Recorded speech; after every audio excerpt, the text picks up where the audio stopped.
there are just a few clouds in the sky here in San Diego, but we know that even a few clouds are pretty rare these days. We get a lot of heat, a lot of sun, which means huge air conditioning bills. Have you thought about going solar? The Home Pro Show is here to help. Clint August is the host of this show. Hi, Clint. Good Monday morning to you, Heather. How are you? You too. All right, now I have a question for you. Would you rather bank hundreds of dollars, maybe per month, per year, up to thousands of dollars, and put it in your bank account rather than paying the utility company? I don't think you'll find a person that will disagree with that. Well, that's why we have Brian Milholland from Milholland Solar and Electric in here today. Also, Greg Cantor with Murray Lampert Design, Build, Remodel, 40 years in the business, our resident expert. Brian, before we get started, tell us about your company. So we're an electrical contracting company. We've been in business in San Diego for 25 years. 7 years ago, we started doing solar for residences here in San Diego. All right, and Greg, hey, you've got some good questions for Brian yes, today. I do. So explain to our viewers what net metering is and how you go on annual billing with your power company.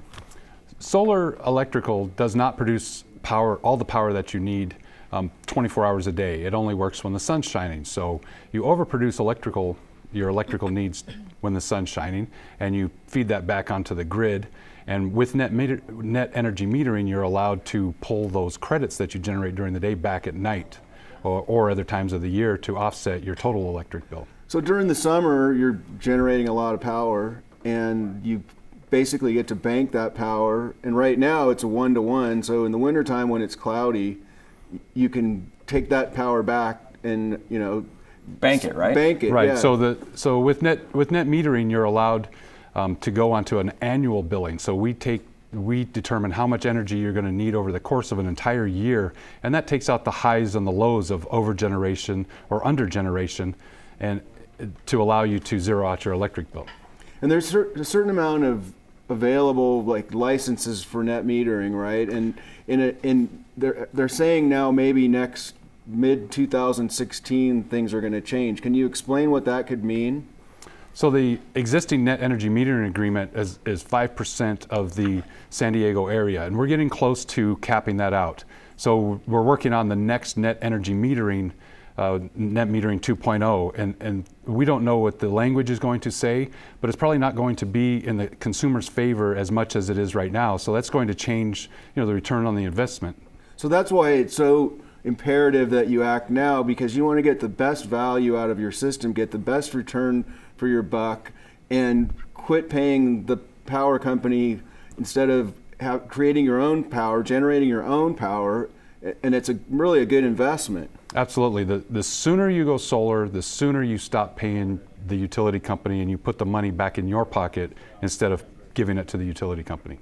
And I know that you guys can come out and actually do a free assessment, right? Because they want to get started now. Not only that, we're about to have probably one of the hottest summers on record, so you can store a lot of that energy that you don't need. So we have solar consultants that will come out to the home and assess the individual needs of the home and the situation at the home, whether there's shading or not, and how much roof you have, and design a system specifically for each home. And something that people don't always think about is, when you're generating your own power, you're going to use more power, and so it's really important you design a system for expansion as well.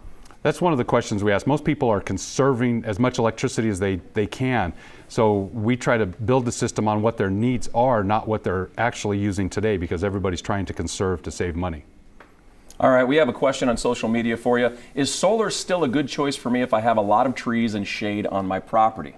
So we will come out, the Milholland Solar Consultants will come out and assess your property and see if what areas there are that we can do solar in. And we have methods of measuring the amount of shading you have on your property and design the system specifically to cover your needs. All right, Brian Milholland with Milholland Solar and Electric, thanks for coming in. Greg Cantor, Murray Lampert Design, Build, Remodel. Heather, on a much larger scale, it's like, don't miss that sale in the store. Don't pay full price. Get your solar now. Store those credits and utilize that money later. Don't pay the utility company. I know you're just going to kick yourself when you realize how many years you went spending all your money and realizing how much you could have been saving that time. Exactly. So I think the message is crystal clear. Guys, thanks. ApprovedHomePros.com is the website to find the folks from Milholland and any other local Approved Home Pro.